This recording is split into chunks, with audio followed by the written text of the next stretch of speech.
நீங்கள் நினைத்தால் மக்கள் உங்களை சாதாரணமாக எடுத்துக்கொள்கிறார்கள், உங்கள் பேச்சுகளை புறக்கணிக்கிறார்கள், யாரும் உங்களை தீவிரமாக எடுத்துக்கொள்வதில்லை என்றால் கோளாறு உங்கள் சொந்த பழக்க வழக்கங்களில்தான் இருக்கிறது. ஆம், இதோ அந்த 7 தவறான பழக்கங்கள். அவை உங்களுக்கே தெரியாமல் உங்கள் மதிப்பை குறைக்கின்றன.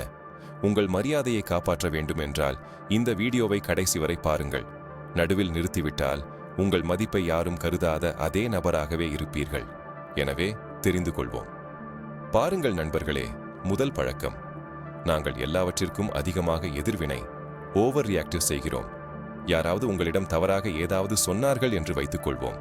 நீங்கள் உடனே கோபத்தில் வந்துவிட்டீர்கள். உங்கள் முகம் சிவந்தது, கத்த ஆரம்பித்தீர்கள், வாதாட ஆரம்பித்தீர்கள். இப்போது சிந்தியுங்கள், இதனால் எதிரியின் மரியாதை அதிகரிக்குமா அல்லது உங்களுடையது குறையுமா? தன்னை கட்டுப்படுத்த முடியாத மனிதனை யாரும் மரியாதை செய்ய மாட்டார்கள். யாராவது வேண்டுமென்றே உங்களை கோபப்படுத்த விரும்பினால் நீங்கள் கோபப்படுவது அவர்களின் வெற்றி. சின்ன சின்ன விஷயங்களில் கூட உங்களுக்கு விரைவாக கோபம் வந்தால் ஒரு விஷயத்தை புரிந்து கொள்ளுங்கள், உங்களை கட்டுப்படுத்துவது மிகவும் எளிது. மக்கள் வேண்டுமென்றே உங்களை தூண்டிவிட்டு பிறகு உங்கள் கோபத்தை ஒரு கேலிக்குரிய விஷயமாக ஆக்கிவிடுவார்கள். இப்போது 1 நிமிடம் யோசியுங்கள், நீங்கள் கோபத்தில் எடுத்த எந்த முடிவு சரியாக முடிந்தது? கோபம் உங்களை பலவீனப்படுத்துகிறது, உங்கள் மூளையை மங்கச் செய்கிறது. பிளர். மக்கள் உங்களை மிகைப்படுத்தப்பட்டவர், ஹைப்பர் என்று நினைக்க ஆரம்பிப்பார்கள். மெதுவாக உங்கள் மரியாதை குறைய ஆரம்பிக்கும். நீங்கள் ஒவ்வொரு சிறு விஷயத்திலும் எதிர்வினை காட்டிக் கொண்டிருந்தால் ஒரு நாள் உங்களை யாரும் தீவிரமாக எடுத்துக்கொள்ளாத நாள் வரும். இனி யாராவது உங்களை தூண்ட முயற்சித்தால் நீங்களாகவே ஒரு கேள்வி கேளுங்கள், இந்த நபர் என் எதிர்வினைக்கு தகுதியானவரா? இப்போது உங்களுக்கு ஒரு சவால்.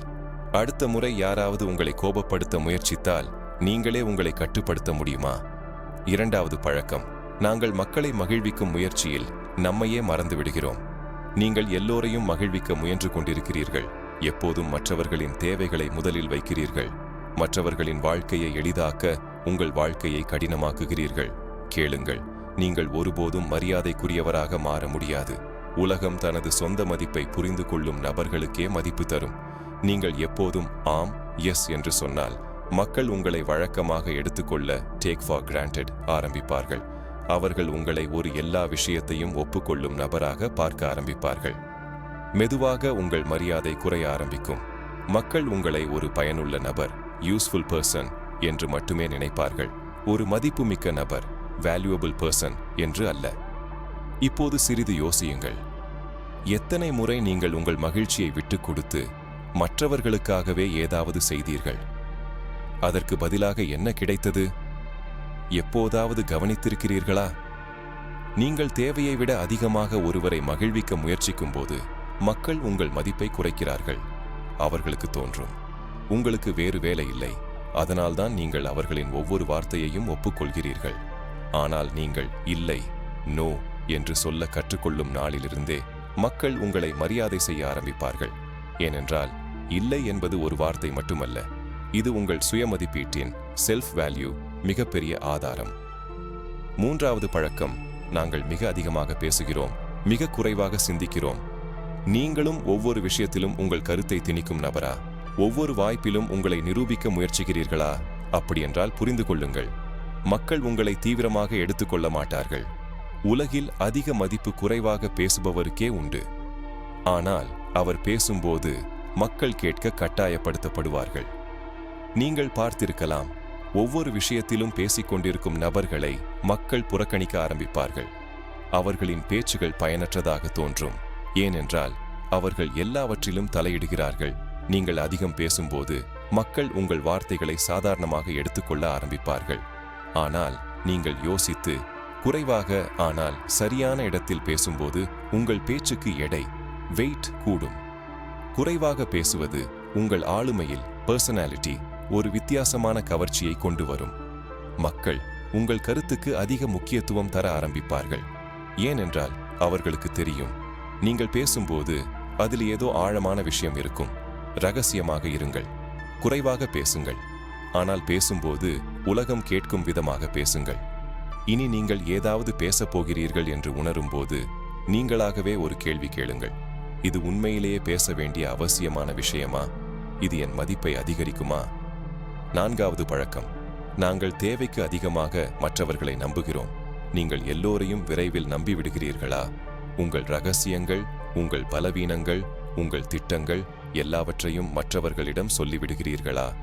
அப்படியென்றால் கேளுங்கள். உங்களின் மிகப்பெரிய பலவீனம் இதுதான். உலகம் அதிகமாக மொக்கையான இன்னசென்ட் மக்களையே ஏமாற்றுகிறது. நீங்கள் இதுவரை யாரிடமிருந்தும் ஏமாற்றப்படவில்லை என்றால் அதன் அர்த்தம் உங்களை யாரும் ஏமாற்ற மாட்டார்கள் என்று அல்ல. அதன் அர்த்தம் நீங்கள் இதுவரை சரியான இடத்தில் ஏமாற்றப்படவில்லை என்பதுதான். இப்போது சிறிது யோசியுங்கள். நீங்கள் முன்பு யாராலாவது பயன்படுத்தப்பட்டிருக்கிறீர்களா? உங்கள் மிகப்பெரிய பலவீனத்தை தவறான நபரிடம் சொல்லிவிட்டீர்களா? மக்கள் நீங்கள் அவர்களுக்கு பயனுள்ளவராக இருக்கும் வரைதான் உங்களுடன் இருப்பார்கள். ஆனால் நீங்கள் அவர்களுக்கு தேவையில்லாத நாள் வந்ததும் அவர்களுடைய உறவும் முடிந்துவிடும். எனவே எல்லோரிடமும் உங்கள் வாழ்க்கையின் ஒவ்வொரு சிறிய பெரிய விஷயத்தையும் சொல்லாதீர்கள். மக்கள் உங்கள் பலவீனங்களை புரிந்து கொண்டு உங்களை கட்டுப்படுத்த ஆரம்பிப்பார்கள். ரகசியங்கள் ரகசியமாகவே இருக்கட்டும். சாமர்த்தியமாக இருங்கள். புத்திசாலித்தனமாக நம்பிக்கை வையுங்கள். எப்போதும் தங்கள் தனிப்பட்ட விஷயங்களை பற்றி பேசிக்கொண்டே இருப்பவர்கள் ஒருபோதும் விளையாட்டில் வெற்றி பெற முடியாது. யார் உங்கள் நம்பிக்கைக்கு தகுதியானவர், யார் இல்லை என்பதை நீங்கள் யோசித்து முடிவு செய்ய வேண்டும். இனி நீங்கள் யாரிடமாவது உங்களுடைய தனிப்பட்ட விஷயத்தை சொல்ல ஆரம்பிக்கும் போது நீங்களாகவே ஒரு கேள்வி கேளுங்கள். இந்த நபர் இந்த நம்பிக்கைக்கு தகுதியானவரா? 5வது பழக்கம். நாம் நம்மையே எப்போதும் மற்றவர்களை விட சிறியவர் என்று கருதுகிறோம். உங்களை மற்றவர்களுடன் ஒப்பிட்டு பார்ப்பதை நிறுத்துங்கள். நீங்கள் உங்களை மற்றவர்களை விட குறைவாக கருதுகிறீர்களா? நீங்கள் மற்றவர்களைப் போல திறமையானவர் இல்லை என்று நினைக்கிறீர்களா? உங்களில் ஏதோ குறைபாடு இருக்கிறது என்று நினைக்கிறீர்களா? அப்படியென்றால் கேளுங்கள். நீங்களே உங்கள் மதிப்பை குறைத்துக் கொண்டிருக்கிறீர்கள். தனக்கு மரியாதை செய்யாதவருக்கு யாரும் மரியாதை செய்ய மாட்டார்கள். நீங்கள் உங்களை பலவீனமாக கருதினால் மக்களும் உங்களை அதே பார்வையில்தான் பார்ப்பார்கள். நீங்கள் உங்களை எப்போதும் 2ஆம் நிலை நபராக நடத்தினால் உலகமும் உங்களை 2ஆம் நிலையிலேயே வைத்திருக்கும். ஒவ்வொரு முறையும் நீங்கள் சொல்லும்போது, நான் ஒன்றும் செய்ய முடியாது, நான் அவ்வளவு நல்லவன் இல்லை, நான் அந்த அளவிற்கு தகுதியானவன் அல்ல, அப்போது நீங்களே உங்கள் வளர்ச்சியை தடுக்கிறீர்கள். கேளுங்கள். ஒவ்வொரு மனிதனுக்கும் ஏதோ ஒரு தனி சிறப்பு உண்டு. ஒவ்வொரு மனிதனுக்கும் தனித்துவமான மதிப்பு உண்டு. நீங்கள் யாரை விடவும் குறைவானவர் அல்ல. உலகின் வெற்றியாளர்களுக்குள்ள அதே திறமை, அதே ஆற்றல் உங்களுக்கும் உண்டு. நீங்கள் உங்கள் சிந்தனையை மாற்றினால் உங்கள் முழு வாழ்க்கையும் மாறிவிடும். உங்கள் மரியாதையை நீங்களே செய்ய கற்றுக்கொள்ளுங்கள். உங்கள் திறமையில் நம்பிக்கை வையுங்கள். உங்களை சிறியவராக நினைக்காதீர்கள். இனி நீங்கள் உங்களை பற்றி சந்தேகப்படும் போது நீங்களாகவே சொல்லுங்கள், நான் மற்றவர்களை விட குறைவானவன் அல்ல, நான் எனக்கு மரியாதை செய்ய கற்றுக்கொள்கிறேன். எங்களின் 6வது பழக்கம். நாங்கள் மீண்டும் மீண்டும் விளக்கம் கூறுகிறோம். நீங்கள் எப்போதும் மக்களிடம் விளக்கம் கூறிக்கொண்டே இருக்கிறீர்களா? மக்கள் உங்களை தவறாக நினைக்கக்கூடாது என்பதற்காக ஒவ்வொரு விஷயத்தையும் விளக்க முயற்சிக்கிறீர்களா? அப்படியென்றால் கேளுங்கள். மக்கள் உங்கள் விளக்கத்தை கேட்க விரும்புவதில்லை. நீங்கள் ஒவ்வொரு விஷயத்திலும் நியாயப்படுத்திக் கொண்டிருந்தால் மக்கள் உங்கள் பேச்சுக்களை சாதாரணமாக எடுத்துக்கொள்ள ஆரம்பிப்பார்கள். இதை மறந்துவிடாதீர்கள். எது சரியோ அதற்கு விளக்கம் கூற வேண்டிய அவசியமே ஏற்படாது. அதன் வேலை தானாகவே பேசும். இப்போது நீங்களே யோசியுங்கள். எத்தனை முறை நீங்கள் உங்களை சரியாக நிரூபிக்க முயன்றீர்கள்? ஆனால் மக்கள் தங்கள் எண்ணத்தை மாற்றிக்கொள்ளவில்லையா? யாராவது உங்களை தவறாக புரிந்து கொள்ள விரும்பினால் அவர்கள் புரிந்து கொள்வார்களே. நீங்கள் எவ்வளவு விளக்கம் கூறினாலும் சரி, மக்கள் எவ்வளவு புரிந்து கொள்ள விரும்புகிறார்களோ அந்த அளவிற்கே உங்களை புரிந்து கொள்கிறார்கள். மீண்டும் மீண்டும் விளக்கம் கூறுவதன் மூலம் நீங்கள் உங்கள் நேரத்தையும் உங்கள் மரியாதையையும் வீணாக்கிக் கொண்டிருக்கிறீர்கள். உலகில் எல்லோரும் உங்களை விரும்ப மாட்டார்கள். இது முற்றிலும் சரியானது. உங்களை பற்றி எல்லோருக்கும் விளக்க வேண்டிய அவசியமில்லை. உங்கள் வேலையால் உங்களை நிரூபியுங்கள், வார்த்தைகளால் அல்ல. நீங்களாகவே கேளுங்கள். உண்மையிலேயே நான் எல்லோருக்கும் விளக்கம் கூற வேண்டுமா, அல்லது இது என் பழக்கமாகிவிட்டதா? உங்களுக்கு தவறு இல்லாத போது முட்டாள்களுக்கு விளக்கம் கூறுவதில் என்ன பலன்?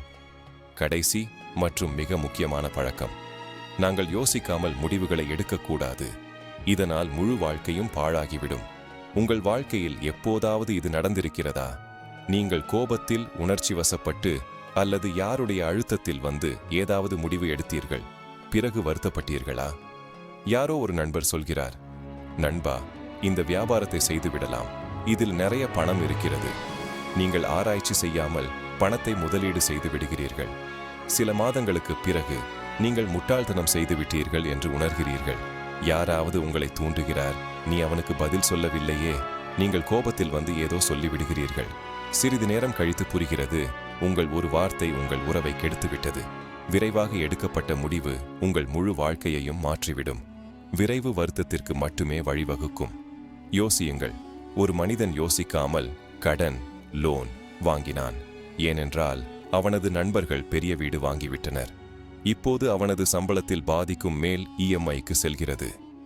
அவன் தனது எதிர்காலத்தில் முதலீடு செய்ய வேண்டிய பணம் இன்று வாழ்க்கை கடன்களை தீர்க்கவே செலவாகிவிடுகிறது.